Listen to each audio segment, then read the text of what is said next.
A gente está aqui para fazer mais uma live, fazer mais um bate-papo aí, hoje com uma pessoa assim, muito especial, Dr. Wang, e a gente vai abordar um tema de extrema importância, que é a colonoscopia. Vamos conversar, né, sobre qual é a melhor idade, qual é a idade ideal para se fazer a colonoscopia e qual, em relação ao preparo, como é que deve ser o preparo. O Dr. Wang tem muita experiência com esse exame, lembrando que é um exame diagnóstico e terapêutico, né? O Dr. Wang vai falar bastante aí sobre como é que a gente deve proceder. E a nossa preocupação qual é? Exatamente porque a gente lida, nós enfermeiros, estomaterapeutas ou não, a gente lida com muitos pacientes que fazem colostomia por câncer coloretal e a gente precisa orientar os nossos pacientes, aos familiares, em que momento vai fazer a colonoscopia e como é que deve estar buscando, né, a prevenção em relação ao câncer coloretal. Dr. Wang já está entrando. Que bom, que prazer estar com o Dr. Wang aqui. Opa, que ótimo. Já estou aqui aguardando ela entrar e estou assim, fico muito feliz de contar. Oi, Tânia. Olá, Boa noite. Dr. Wang. Tudo bem? Bom estar com você aqui. Comecei a fazer uma prévia aqui, falando que a Dr. Wang é uma gastroenterologista com muita experiência em colonoscopia e vários outros exames. Se apresente, então, para a gente. Estou dando boa noite para as pessoas, agradecendo as pessoas estarem aqui com a gente. E várias pessoas já entrando aqui. É um assunto bastante interessante, né, Wang?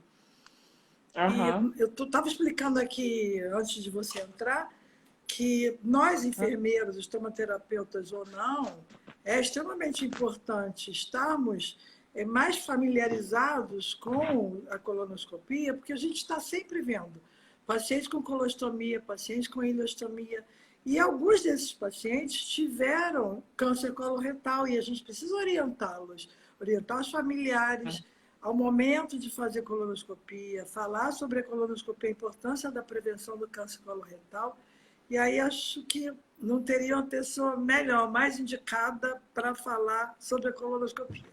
Se apresenta para a gente, Wang, minha querida amiga, gastroenterologista de muitos anos.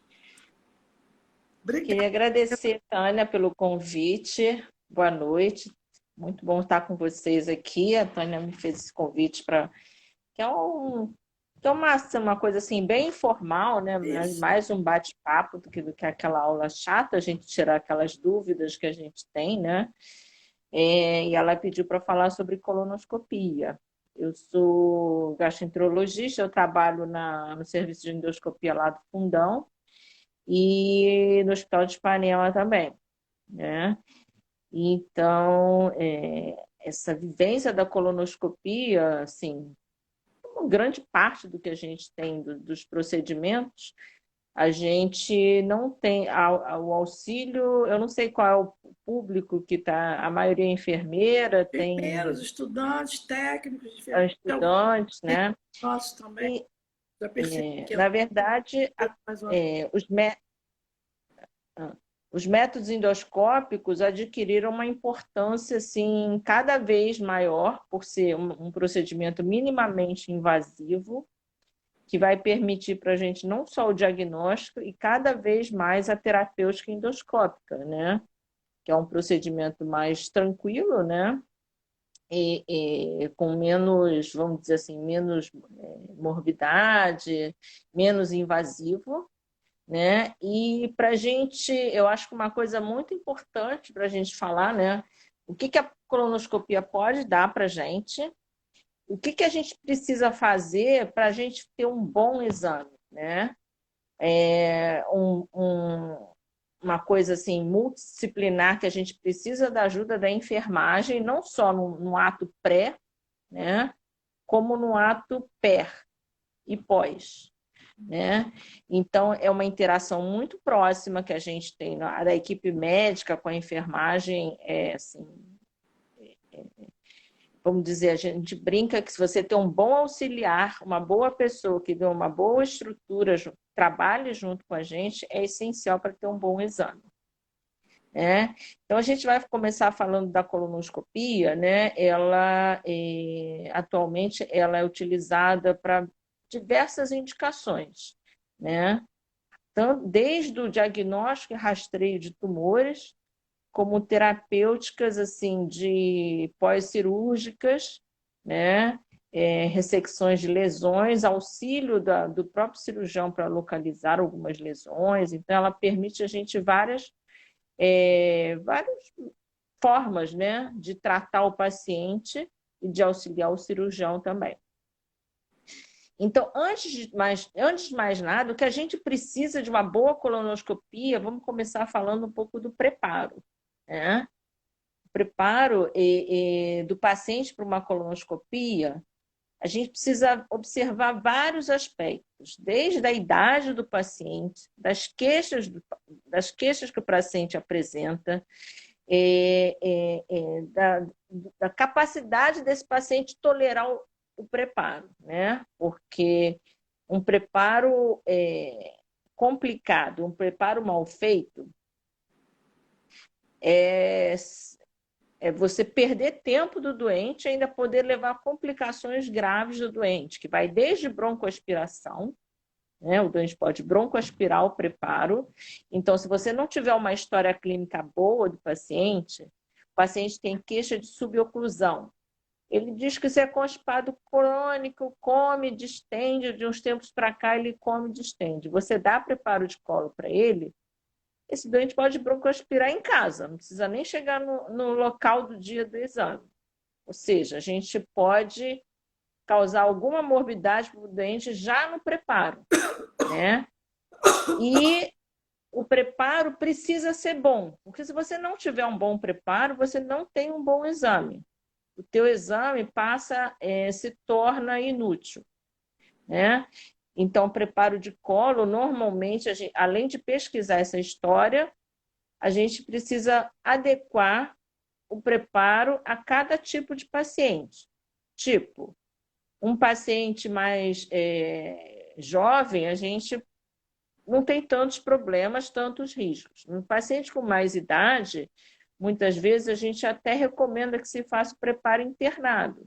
Por quê? O paciente pode distender, o paciente pode vomitar, né? O paciente vai desidratar com uma frequência e uma velocidade muito maior do que um paciente mais jovem, né? Então, todos esses processos do preparo podem levar a complicações, que podem ser tanto da desidratação como distúrbio hidroeletrolítico. Um paciente idoso ele pode fazer arritmia. Então, tem várias complicações que já começam no preparo. Então, apesar de a colonoscopia atualmente ser muito recomendado como um método de rastreio, ela não é um método, vamos dizer assim, simples e sem complicações. Então, tudo tem que ser medido, né? O exame com a sua indicação e o que a gente vai trazer de benefício para o doente, né? O preparo, normalmente, a gente faz de que forma? O doente faz uma dieta, em geral, faz uma dieta uns 3 dias, né? 2 dias antes, na antivéspera e véspera, e o preparo ideal é aquele que a gente faz no dia do exame, idealmente 6 a 8 horas antes do procedimento, né? Esse é o que vai dar para a gente o preparo ideal. Então, a gente vai ver que o doente, em geral, quando é preparado, faz o procedimento à tarde e prepara de manhã, em geral, vai vir um doente melhor preparado. Tá? Porque o ideal é que o manitol, o laxativo, entre em torno de umas 6, 8 horas antes do exame, né? E outra coisa que a gente precisa observar, né, que a gente recomenda da dieta sem resíduos, o laxante, que em geral a gente faz com manitol, existem vários tipos de preparo, né? desde o Manitol, tem o Movinglax que a gente tem no mercado, tem o Picoprep. Então, são vários tipos de preparos, cada preparo tem a sua indicação, né? Acho que isso não vem ao caso, depois se a gente quiser falar sobre isso também pode, mas alguns preparos não podem ser feitos para paciente coronariopata, para paciente cardiopata, renal crônico, porque a gente pode desencadear uma insuficiência renal, pode desencadear uma sobrecarga de sódio.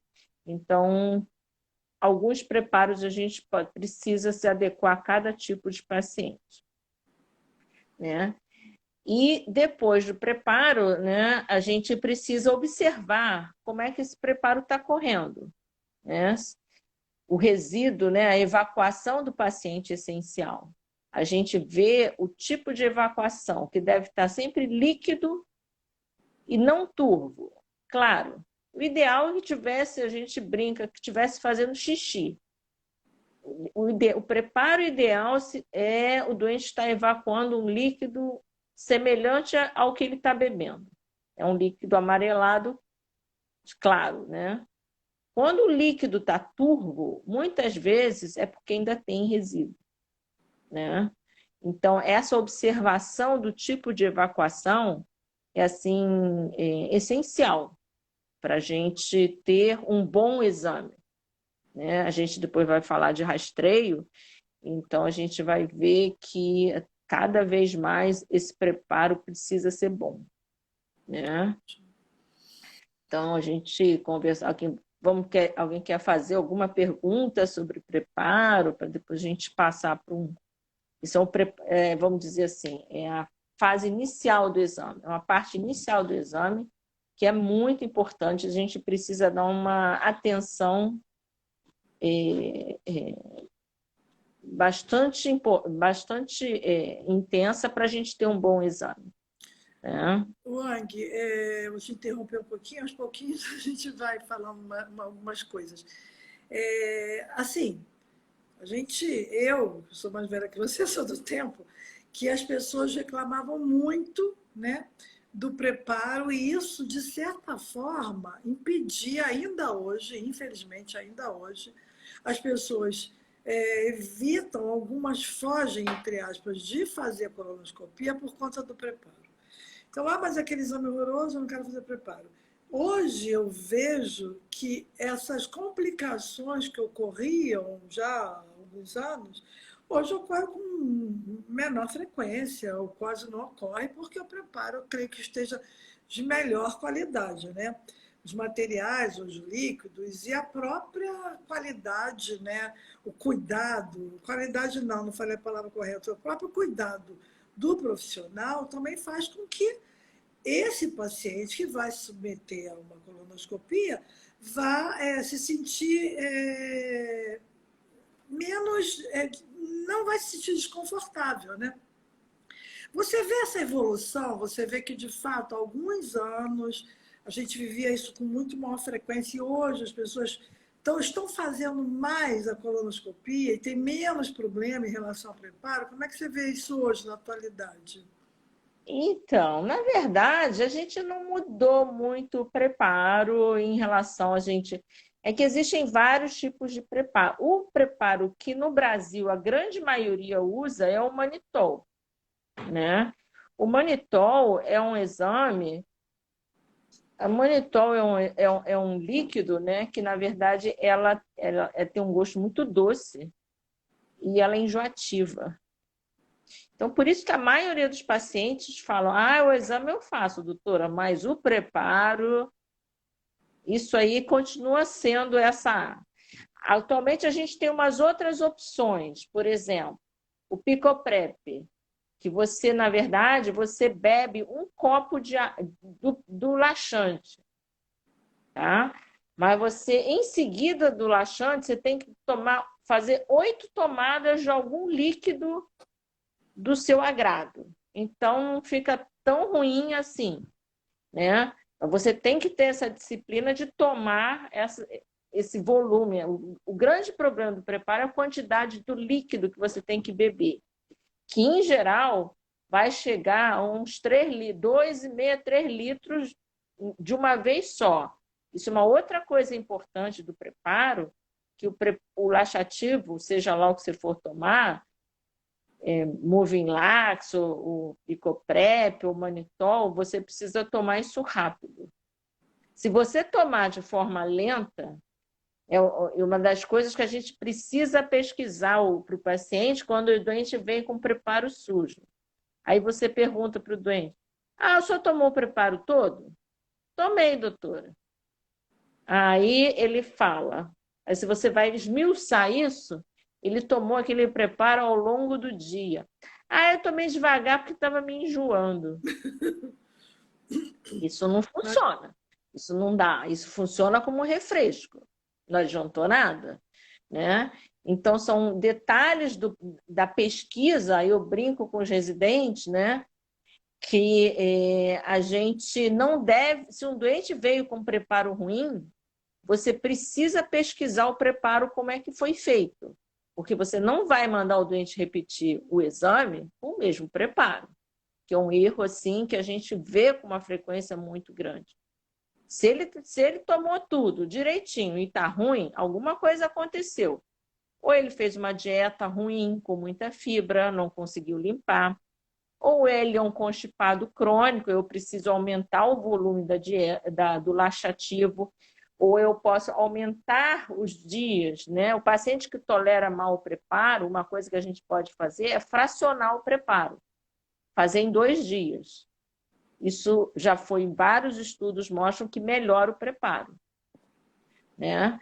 Então, a gente tem várias coisas que a gente pode fazer. Outra é o paciente estar obstruído, ele tem um tumor obstrutivo. Simplesmente, se você continuar aumentando o preparo, o doente vai explodir. O doente vai fazer uma perfuração. Então, essa pesquisa de por que o doente não preparou, ela é vital. Eu já vi um paciente no fundão, um paciente com doença de Crohn, na verdade, ele tinha uma suboclusão, só que ele não preparava nunca. Até que, no final de semana, foi operado com perfuração. Literalmente, o doente explodiu, né? Então, o nosso grande medo é preparar um paciente obstruído, que a gente pode transformar uma suboclusão uma oclusão. Falando uma coisa bem simplória, um paciente tem um monte de cocô e um estreitamento. Quando você dá o laxante, o cocô duro vai lá e entope de vez. E o doente faz uma obstrução intestinal e pode ter que ser operado com quadro de obstrução intestinal, com o estômago lotado de líquido, com risco de broncoaspirar. Então, isso tem que ser uma coisa com muito cuidado. Então, na hora do preparo, observar se o doente distendeu, se o doente desidratou.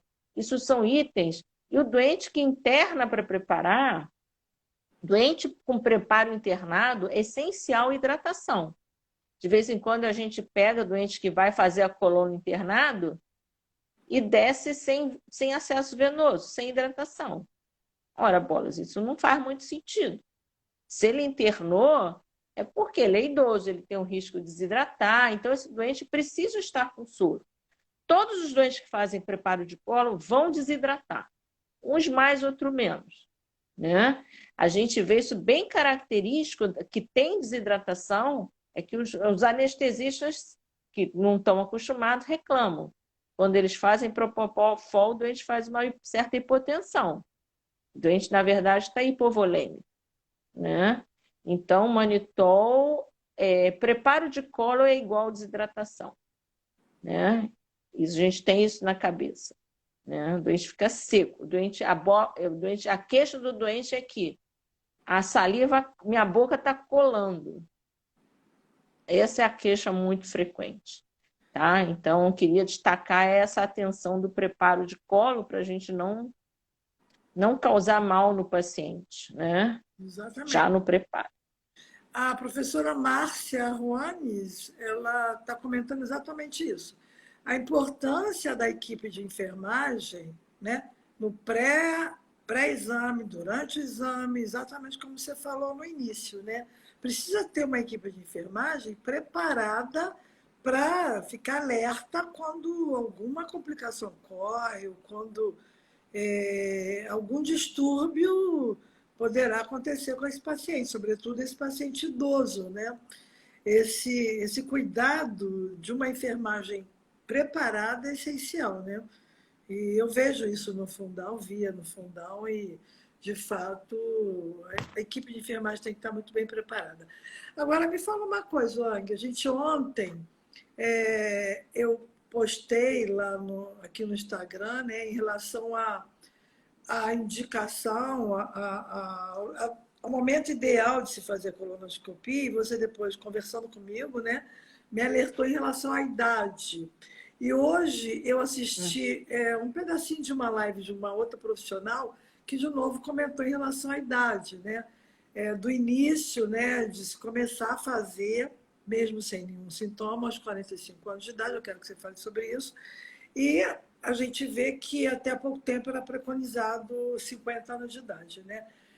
Eu vou querer que você aborde e aprofunde mais essa questão, mas a nossa grande preocupação, né, minha, de colegas nossos que cuidam de pacientes com algum estoma intestinal, é exatamente essa, né?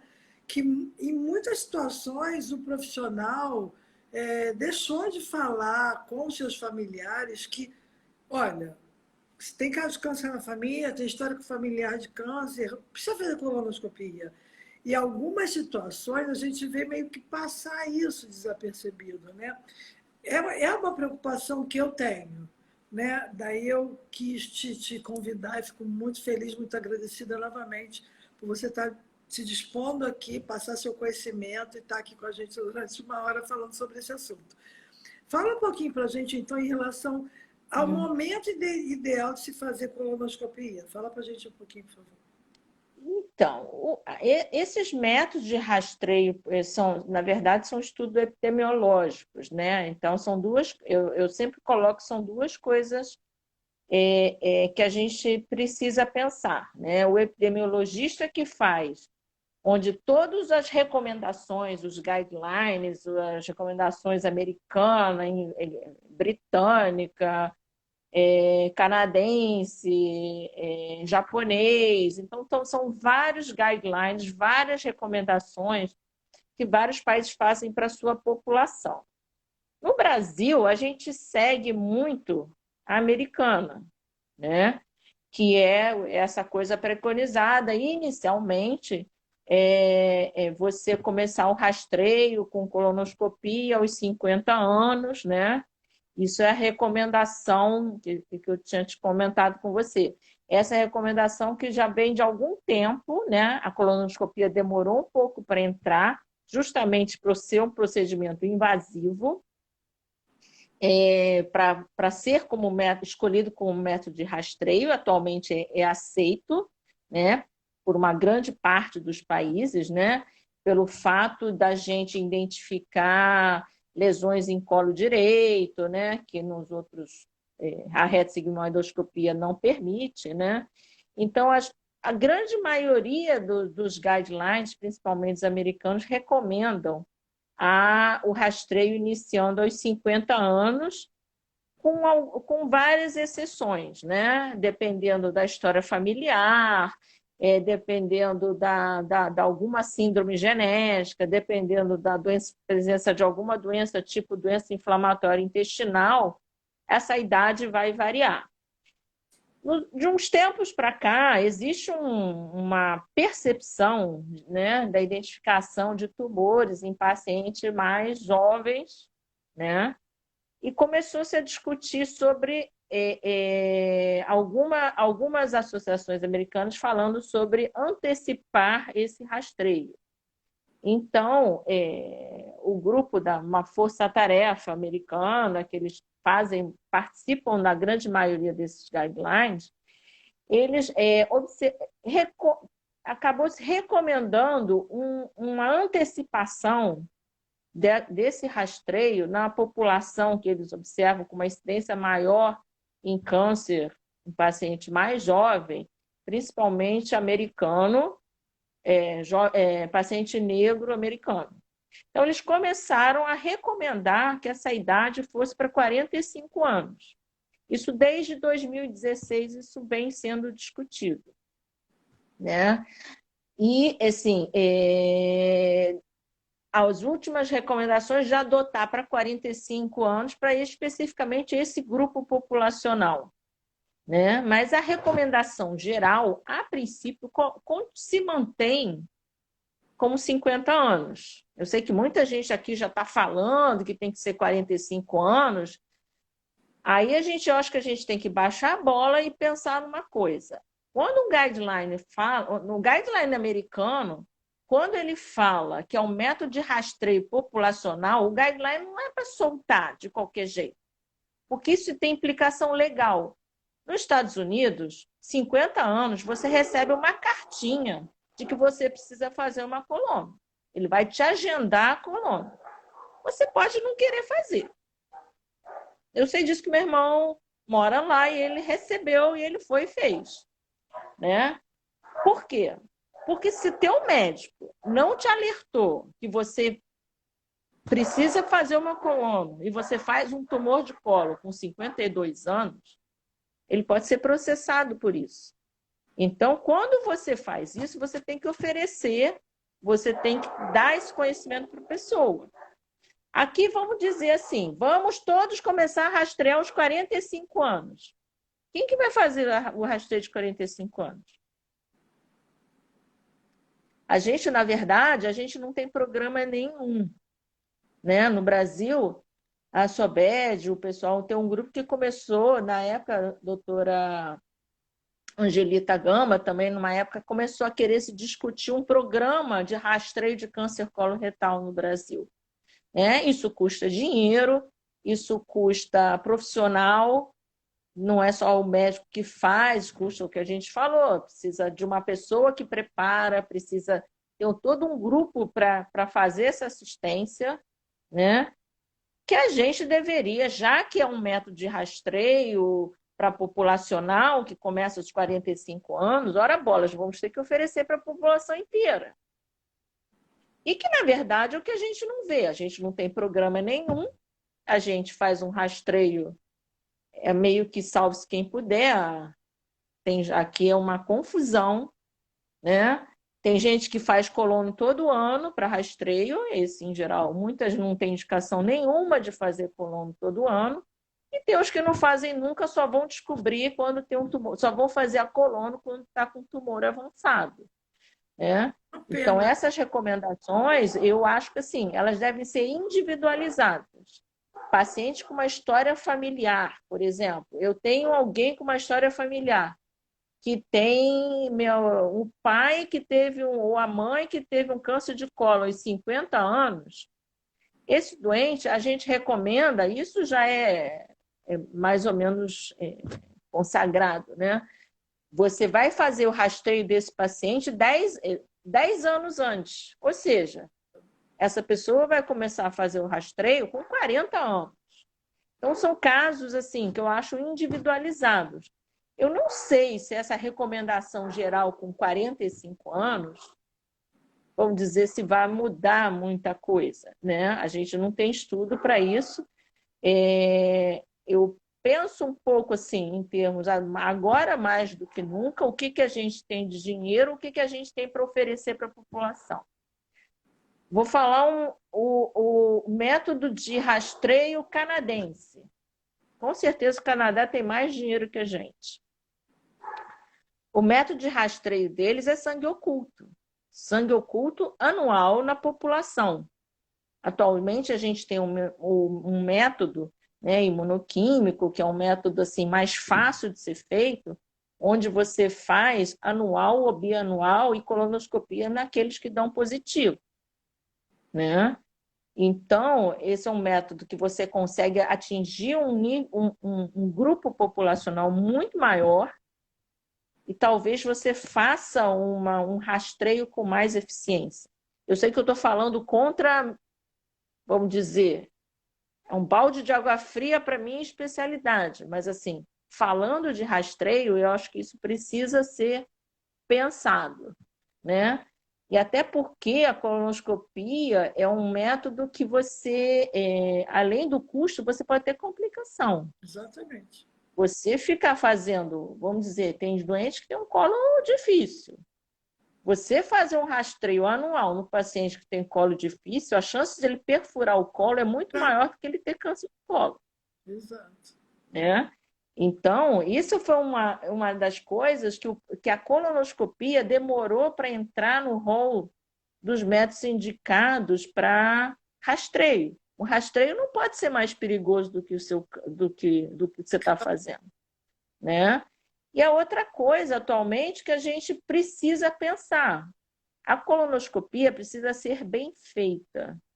Se ela tem um preparo ruim, uma técnica ruim, uma coisa ruim, você vai deixar passar a lesão, né? E atualmente, a lesão que a gente deixa passar, que a gente meio que chama o câncer de intervalo, é muito do câncer que você não viu. Então, a gente pensou no começo, quando começou a se indicar a colonoscopia. Câncer de colo vai acabar. Vai acabar. Se a gente vai tirar todos os pólipos, que a evolução do câncer era do que a gente chamava de adenoma carcinoma.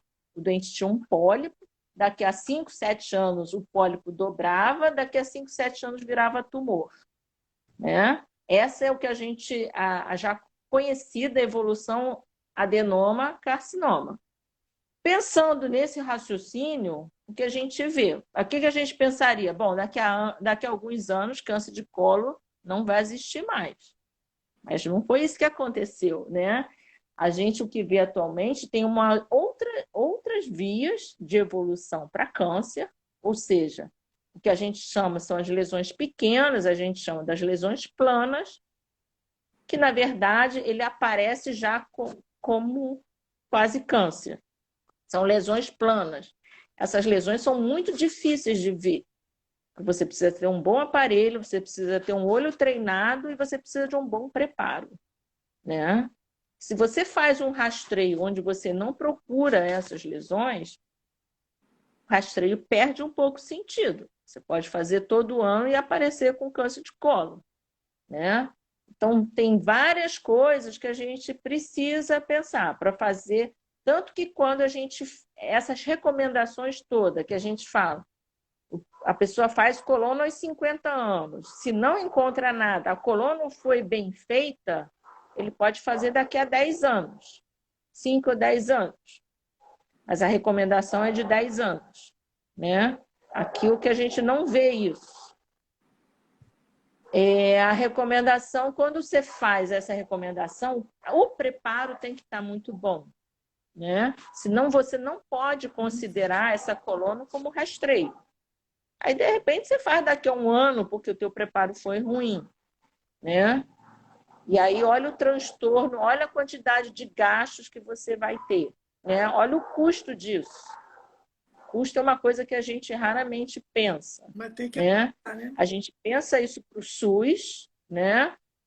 E a gente precisa pensar isso no particular, porque o que eu escuto as pessoas, mas eu pago convênio, eu faço. Você faz, mas você vai pagar. Todo mundo vai pagar. Então, essas colunas desenfreadas todo ano, a gente de vez em quando tem que pensar um pouco nisso também, Exatamente. né? Então, Tem uma amiga nossa aqui de Brasília, Janete. Boa noite, obrigada, gente. tudo bom? Ela fez uma pergunta em relação a uma pessoa que tem um pólipo retal de gravidade moderada, qual seria o intervalo ideal para realizar a colonoscopia? Bom, eu não sei se assim, gravidade moderada, a gente tem, dependendo do pólipo, né? Dependendo do tipo de pólipo, dependendo da localização. Atualmente, a gente tem dado muita atenção, né, às lesões de colo direito, né? Então, no colo direito, a gente pode encontrar alguns adenomas, né? Pólipos adenomatosos, adenoma viloso. Isso vai depender de quê? Vai depender do aspecto, da diferenciação, né? Se é pouco diferenciado ou se é diferenciado. vai depender do tipo, né, de lesão, se é um adenoma viloso, né, se é um pólipo hiperplásico, né? A gente começa a ver que as lesões hiperplásicas, que a gente chama de adenoma serrilhado ou pólipo ou lesões serrilhadas no colo direito, elas têm uma chance maior de virar, de fazer displasia e transformar em neoplasia. Então, a gente começa a falar de pacientes que ressecaram lesões serrilhadas no colo direito, a gente que uma lesão maior que 1 centímetro, uma lesão com algum grau de indiferenciado, a gente vai precisar de fazer uma revisão mais precoce. Então, o médico, na hora de fazer o exame do histopatológico, ele vai determinar isso. Tipo, se a lesão, a ressecção não foi muito boa, né? Na hora você viu. Você pode até fazer uma revisão de 3 a 6 meses, né? Ou, se o doente tem uma lesão serrilhada grande, você pode preconizar uma nova colono, não esperar esse tempo todo, mas com 3 anos. Isso já tem recomendações falando isso, né? Dessas lesões consideradas mais perigosas, né? Agora, um pólipo hiperplásico no reto, ela não tem grande importância, né? São geral lesões benignas e atualmente existem até, porque essas lesões de pólipos hiperplásicos têm um aspecto benigno, né? Tem gente até fazendo o que a gente fala de retirada e descartar. Você nem manda para patologia. São os pólipos de retos, os pólipos hiperplásicos. Aqui a gente não chega a tal ousadia, mas isso já tem recomendações sobre isso. Então, esse intervalo vai depender do tipo de pólipo e do como o pólipo foi ressecado, né? Pode variar, se for mal ressecado, até de 6 meses, né? 1 ano, 3 anos é o que tem as recomendações falam para as lesões serrilhadas, você repetir o procedimento em 3 anos, né? Ou, se o pólipo for menor de 1 centímetro, algum pólipo pequeno, você pode seguir a mesma recomendação de 5 a 10 anos. Wang, Né? deixa eu te interromper de novo. Você vê, então, a importância não só de ter uma equipe de enfermagem preparada, mas muito mais de ter profissionais médicos preparados para ter esse olhar, né, de cuidadoso para ver, para avaliar, para olhar o que é importante, o que não é, na introdução do colonoscópio, na retirada do colonoscópio. Eu estava lendo esses dias para a gente se preparar para a live e eu fiquei assim, observando e descobrindo até coisas que eu nem sabia em relação à importância da entrada do colonoscópio, da retirada do colonoscópio. Tudo isso é extremamente importante. Quer dizer, precisa também escolher o local, o profissional que vai fazer o exame, visto a importância do exame, né? Queria que você dissesse, eu estou vigiando aqui o horário, mas a gente ainda tem 21 minutos, viu? Em relação a nossa. Teve uma pessoa aqui que me perguntou, estou tentando buscar algumas perguntinhas aqui para a gente não se perder. Em relação à colonoscopia de pessoa que tem ileostomia. A gente se atrapalhou um pouquinho, porque a gente tem que reservar um tempinho para falar de complicações, né, no final. Mas em relação a pessoas que têm ileostomia, faz colonoscopia, avalia, faz rastreio, não faz? Alguém me perguntou aqui. Então, na verdade, isso começa já no preparo de colo, né? Paciente que tem ileostomia, que vai fazer colonoscopia, que ele tem a colo, isso acontece muito. A gente vai pegar muito paciente com ileostomia, é de paciente que faz uma ileostomia em alça, né? Tumor de reto, que o cirurgião faça uma cirurgia, uma retsigmoidectomia, que tem uma anastomose coloanal, uma anastomose muito baixa, ou uma anastomose que ele teve muita dificuldade de fazer. Então, muito cirurgião faz uma ileostomia, que a gente chama de ileostomia de proteção, uma ileostomia em alça. né? Esse paciente não tem sentido fazer colonoscopia preparando por via oral, né? Porque o preparo vai sair pela ileostomia, Exatamente. né? A gente não, muitas vezes, esses doentes são ruins porque muitas vezes a gente não consegue preparar, tá? O preparo vai ser basicamente retrógrado, vai ser basicamente lavagem. Que para o doente, assim, é uma coisa meio desagradável, né? Você distende o colo, evacua, e o colo de proximal você não consegue, às vezes, limpar direito. O colo excluso, né, que a gente chama, ele faz uma colopatia por desuso, né? Ele, mesmo que não passe fezes, ele começa a produzir um muco, que a gente chama tipo massa de vidraceiro. Isso para o aparelho é horrível, ele entope o aparelho, né? Às vezes a gente não consegue fazer. Mas, assim, às vezes a gente precisa fazer essa coluna porque, de repente, esse paciente operou obstruído.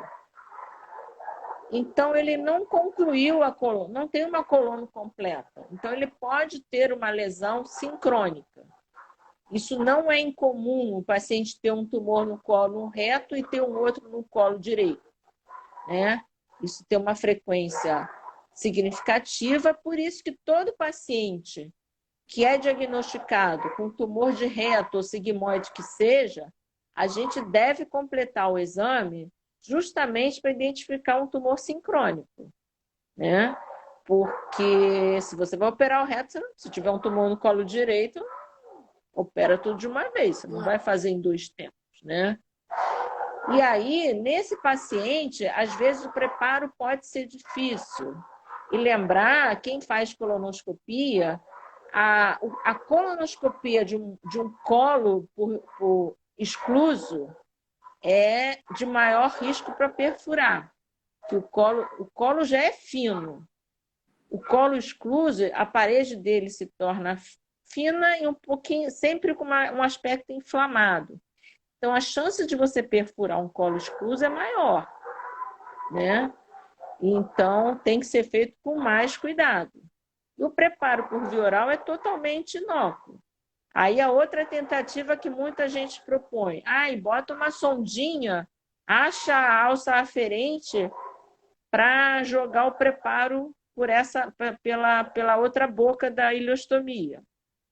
Isso, em geral, não dá muito. Às vezes dá certo, mas não dá muito certo, porque normalmente você começa a infundir, que tem que ser infundido por gravidade, porque mesmo com gravidade se começa a transbordar.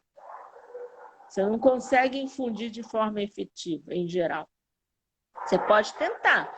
Normalmente, eu até recomendo, quando se faça com uma sonda mais molinha, tipo sonda de Foley, porque aquela sonda muito dura, se você empurrar, às vezes você pode perfurar a alça, né? Então tem que ser feito com muito cuidado.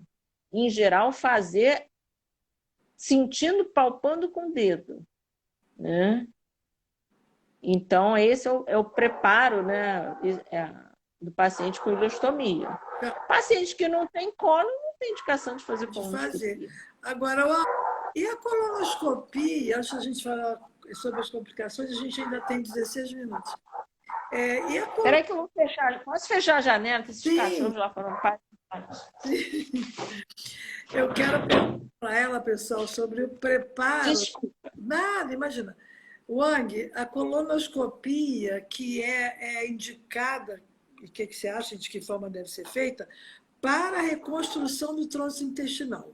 Alguns profissionais eu vejo que pedem a colonoscopia como preparo em relação à reconstrução do trânsito intestinal, outros eu não vejo pedir. Né? Queria saber o que você acha em relação a isso, antes de a gente falar das complicações. Então, na verdade, a colonoscopia para reconstrução de trânsito vai muito da gente pensar se o doente tem ou não tem uma lesão sincrônica, né? Isso tem muito disso. Agora, um paciente jovem que fez um trauma abdominal, que teve que fazer uma colostomia, Não tem porquê. Na verdade, você faz a colonoscopia para você ver se está tudo íntegro, se está tudo ok. É mais uma checagem, né? O doente que tem uma colonoscopia completa, prévia à cirurgia, esse doente, se eu não conseguir fazer o preparo ideal, assim, a gente libera para reconstruir, porque ele já tem uma colono completa. Ruim é aquele que não tem a colono completa, né? Porque é triste você reconstruir o trânsito e depois aparecer outro tumor e ter que operar de novo. Não, eu vejo em algumas situações com pacientes com diverticulite. Eu estou aqui me lembrando qual foi o último paciente que eu atendi com diverticulite e que na reconstrução Uhum. o cirurgião pediu a colonoscopia, era uma paciente com uma ileostomia e que teve assim, bastante dificuldade em fazer o preparo para a colonoscopia, para a reconstrução do trânsito, para avaliação de reconstrução de trânsito.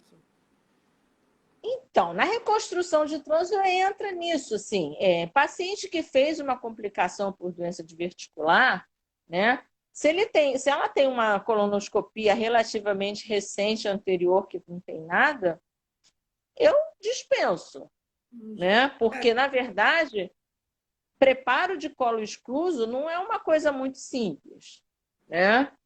Então, preparo de colonoscopia pré-reconstrução tem um objetivo da gente ver a presença de alguma outra lesão, alguma outra coisa que possa encontrar, que a gente precise resolver na hora que for reconstruir. Por exemplo, você tem uma lesão no colo direito, e você não viu, e você não conseguiu ressecar na cirurgia, ou na colonoscopia.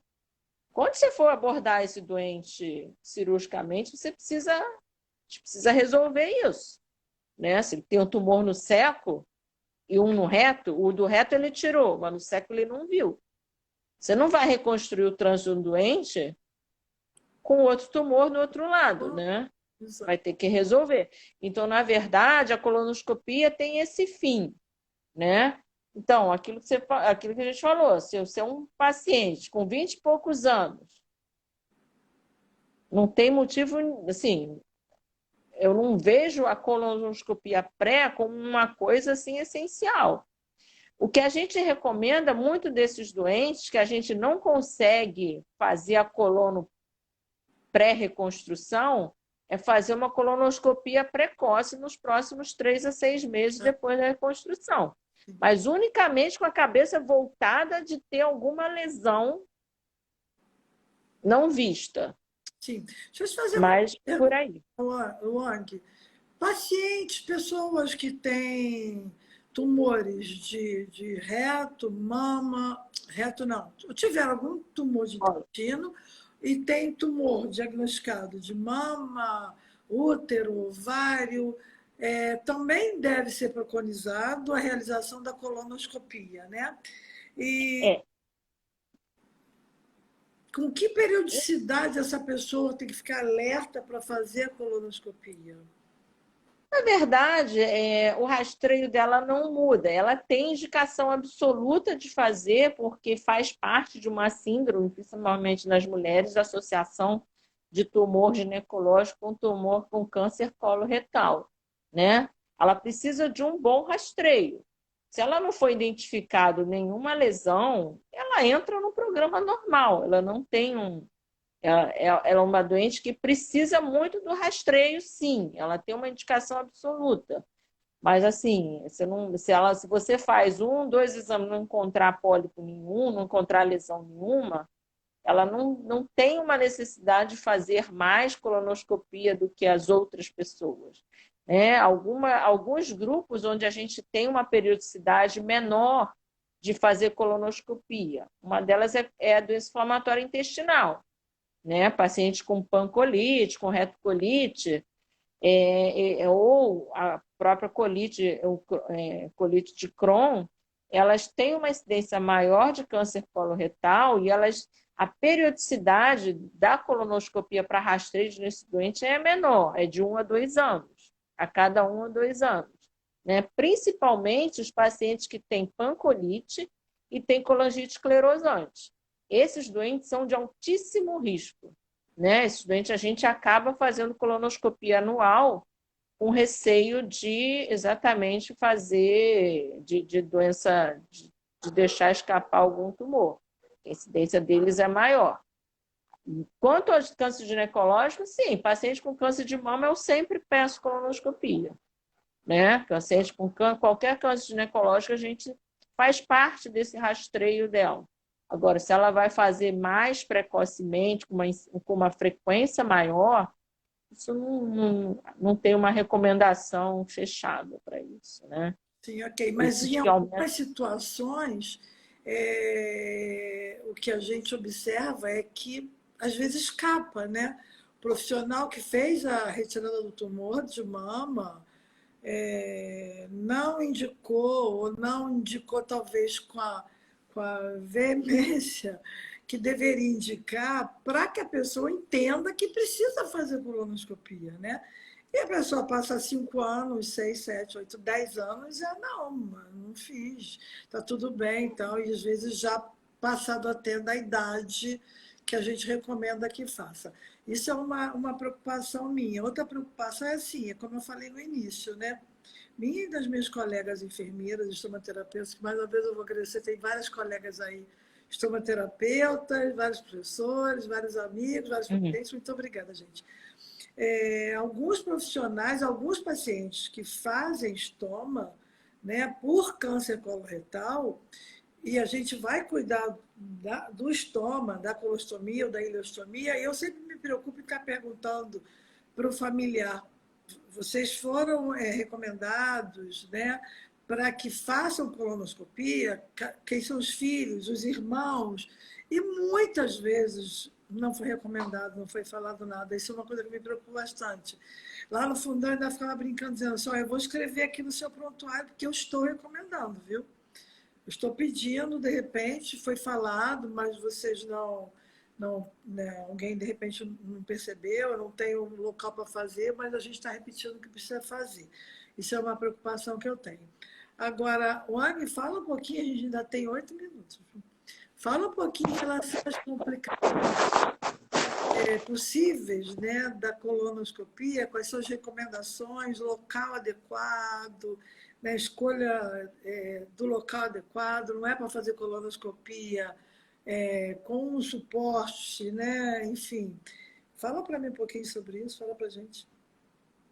Então, na verdade, as complicações da colonoscopia, né, do procedimento em si, muitas vezes é sedação, né? Então, isso para qualquer procedimento endoscópico cirúrgico. Essa avaliação das condições clínicas do doente antes de fazer o exame é essencial, né? Porque isso que eu estou falando, uma das grandes complicações que a gente vê na colonoscopia é a broncoaspiração, né? É o doente que está subocluído, não. Em geral, o que a gente fala, um jejum de 2 a 3 horas para líquidos é aceitável. Mas isso se você precisa ver o doente. Se o doente tem algum grau de suboclusão, de distensão antes do exame, muitas vezes você começa a fazer o exame para o paciente broncoaspira, né? Em geral, a gente faz a colonoscopia. Existem várias formas de fazer a colonoscopia, né? E o que é essencial é que você tenha um bom profissional, seja lá como é que você vai fazer. A gente pode fazer com anestesista, com sedação profunda, com sedação sem anestesista, né? Que é o que a grande maioria que a gente vê nos hospitais é fazer a sedação sem a presença de um anestesista. Isso está errado? Não, não está errado. Na medida que você consiga, vamos dizer assim, ter uma condição de socorrer o doente a qualquer hipoventilação. Você ter todos os equipamentos que tem, material de intubação, ventilação, tudo disponível, paciente monitorizado, profissional capaz de socorrer o paciente, habilitado para isso. Você pode fazer a colonoscopia sem a presença de um anestesista. Com anestesistas é mais confortável? É. Por quê? Porque o doente dorme profundamente. Então, ele faz uma sedação profunda, o doente não sente nada. Só que a grande maioria dos estudos mostram que a chance de broncoaspiração desse tipo de complicação é maior com o anestesista. Os anestesistas odeiam, estribucham quando a gente fala isso, mas é a verdade, porque a sedação deles é mais profunda. Então, a sedação, quando é feita sem ser um anestesista, é uma sedação um pouco mais superficial, né? O doente não faz, a gente não leva o paciente para um plano anestésico. Então, essas são as complicações que a gente tem na colonoscopia e na parte de sedação. E risco de perfuração? Risco de perfuração? Então, essa é a parte da sedação. Sim, ok. Né? Do procedimento em si, né, as causas são perfuração, é a principal delas. A perfuração, em geral, acontece pós-polipectomia, que é a grande sangramento, coisa pós-polipectomia, dependendo dos pólipos maiores, a chance pode chegar até uns 5%. Né? A chance de perfuração de colo, ela é, por introdução de aparelho, ela é relativamente baixa, onde você tem uma população de profissionais treinados, né? Então, depende do lugar. A chance, vamos dizer assim, a literatura mundial fala em 0,3% a 0,5%, né? Mas isso a gente sabe que depende de onde você está vendo isso. Né? Um paciente que é extremamente perigoso para fazer colonoscopia é o doente que tem muito divertículo. Então, o doente que tem muito divertículo, principalmente aqueles que já tiveram diverticulite, eles têm uma chance de perfuração maior. Não só pela maior dificuldade do aparelho passar, como muitas vezes você tem um divertículo perfurado e bloqueado. Na hora que eu insuflo na colonoscopia, eu transformo esse divertículo bloqueado num divertículo perfurado. E o doente faz um pneu peritônio, vai para a cirurgia, porque é toda a clínica de perfuração. Né? Você deixa eu ver se você concorda comigo, que a gente só tem mais 2 minutinhos, viu? Eu creio que tornar também um procedimento de extrema importância, né, tanto diagnóstica como terapêutica, num procedimento extremamente simplista, onde pode fazer em qualquer lugar, isso me preocupa muito, porque é um procedimento que eu entendo que precisa de um preparo, precisa de um profissional preparado, precisa de um local preparado, caso ocorra alguma intercorrência, enfim. E às vezes, eu não sei se isso acontece ainda agora, mas eu já vi isso no passado, né?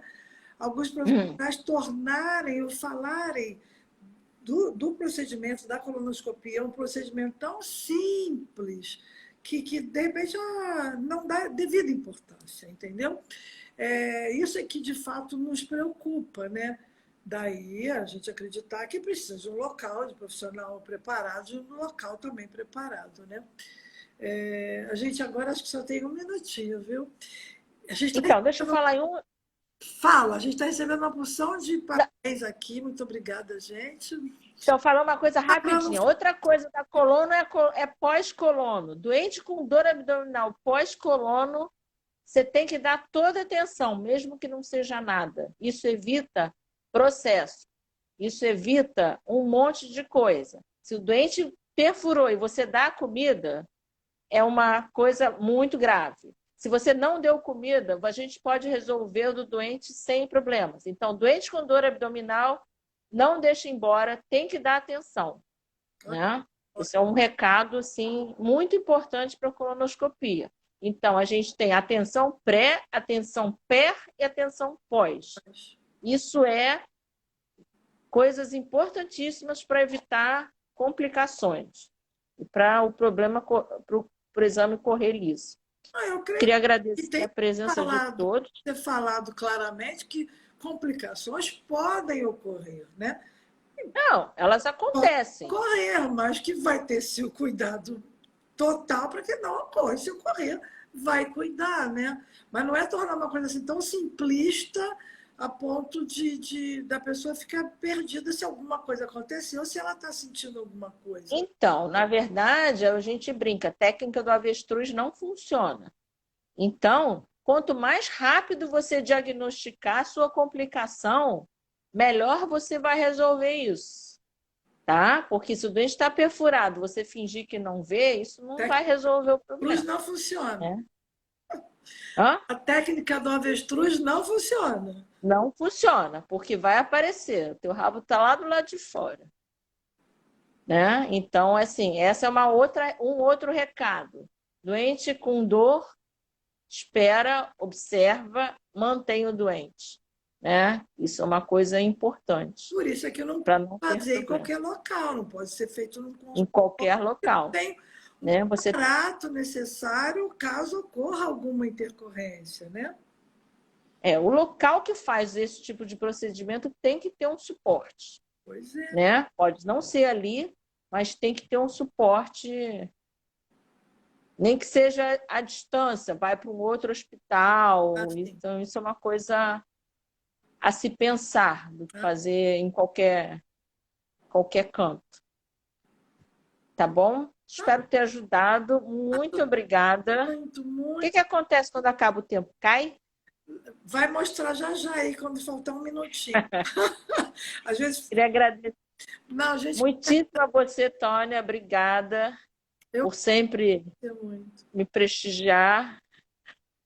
Você sabe, e muito obrigada a todos. Né? A gente em breve vai fazer outras lives aí para dividir um pouquinho o seu conhecimento com a gente. A gente é muito grata por isso.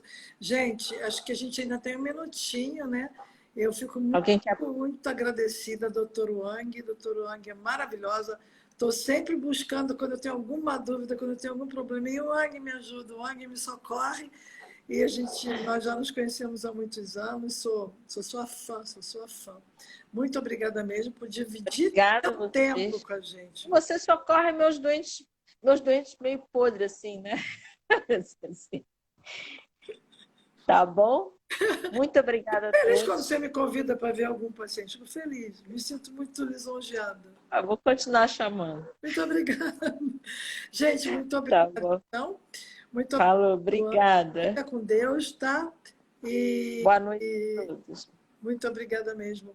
Gente, muito obrigada. A gente está, então, nesses segundinhos ainda que faltam aqui. Vou aproveitar esses segundinhos que faltam, que o Instagram ainda não nos cortou, para falar da importância, mais uma vez, do enfermeiro, da equipe de enfermagem, também na colonoscopia, né?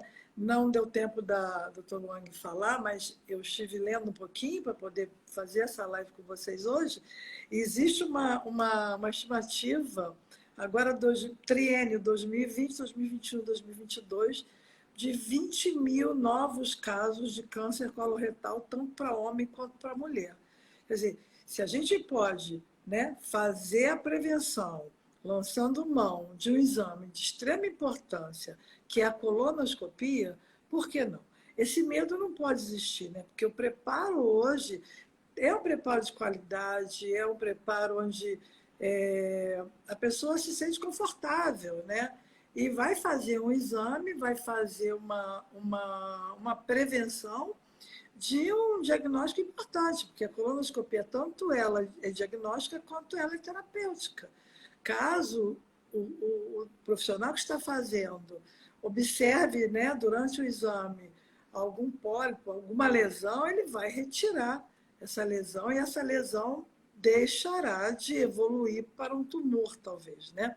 Daí a importância da gente falar com os nossos pacientes, com os nossos familiares, com os nossos amigos, da prevenção do câncer do intestino, que é a colonoscopia.